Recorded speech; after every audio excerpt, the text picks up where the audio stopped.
All right, welcome everybody. Chris and Dr. Buctha with Essential Motion Spine and Sport. Today, we want to talk about the elbow. So, this young lady, Kiana, our student, has elbow pain, okay? So we want to think about what is causing that elbow pain. The neat part about the elbow is it's a fairly simple joint. It basically bends and straightens. It's a hinge, yeah, see? Now there is a little bit of, go ahead and spin your hand this way. So there is a little bit of what's called supination and pronation. And then there's a little bit of anterior and posterior glide to it. But for the most part, the answers are going to lie somewhere in extension or flexion, which is straight or bend. Dr. Buctha is going to kind of do a little bit of assessment here of the elbow and then demonstrate to us a manipulation technique to what's known as the radial head. So that's part of, so on the thumb side, if you can show on the I can see my finger right here. So right through here on the thumb side is the radius. And that bone at the top there is a little circle that spins around when you spin your hand up and down. There's the radial. So sometimes that gets stuck, which is what's causing that elbow pain with either gripping, picking things up, twisting. So let's see what we got here. Yeah, so here you're just kind of checking for, as you can take your arm, for pronation, supination. You can just kind of feel that radial head glide. So you're just looking for any kind of restriction in there. There's different ways you can kind of get on this joint. There's one, you can radial head, you're going to put it into max kind of supination. And you don't want to throw the elbow into too much extension, but you're going to just come through here. And so your right thumb's right on the head of that thing. Just a little kind of force right through there. There's a different way. Are you using your right thumb as the fulcrum and you're just putting it here and this is the motion, or are you pushing forward with the right thumb as well?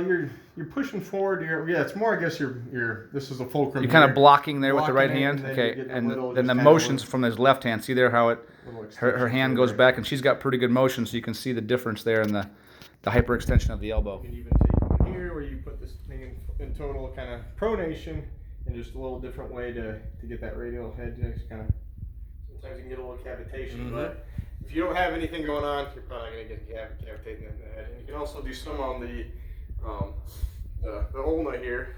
So on the very back, we call that the olecranon process, the pointy part of your elbow, the part you would hit somebody with, or the sharp part. So you can either get stuck with some extension, or you don't get the end range, which can be for a variety of reasons. And you want you can get some medial lateral glide in there too. So you just kind of come up through here. Ooh, she's putting the old arm bar on her. Look, that's like the old wrestling move right there. There's just a little kind of medial lateral force through there. Okay. So. I'm gonna pause this a second, and then I want to show you just a self one for home. Yeah. Okay. So how he was doing, the different things this way, but the one that I would maybe show at home would be put the hand down, a little bit of weight through it, and then with her own hand, she can use to push forward and get the radial head and the olecranon, the pointy part, to come forward and kind of snap that forward, similar to what he was doing with his hands. And then you can also put a medial or lateral glide on, so you can either pull it this way and then come forward, or push it that way and then come forward. So try that, so you can kind of come this way, and then as you come this way, you get that little force to go this way, or you can go like side and then forward, or side and then forward. So how you talked about, we talked about adding either a medial force this way or a lateral force.